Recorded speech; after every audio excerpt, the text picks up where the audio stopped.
Major league সকারের club inter মায়ামিতে যোগ দিয়ে নতুন অধ্যায় শুরু করেছেন ব্রাজিলিয়ান তারকা মিডফিল্ডার কাসেমিরো।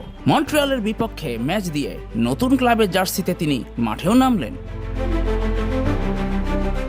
রোববার মন্ট্রিয়ালের ঘরের মাঠ সাপুতো স্টেডিয়ামে অনুষ্ঠিত ম্যাচে ইন্টার মায়ামি 1-0 গোলের জয় নিয়ে মাঠ ছাড়ে।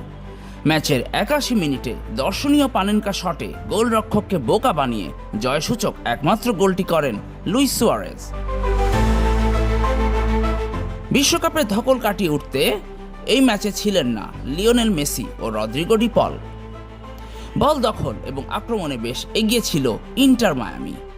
58% বলের দখল নিজেদের পায়ে রেখে মোট 17টি শট নিলেও মাত্র 2টি শট লক্ষ্যে রাখতে সক্ষম হয়।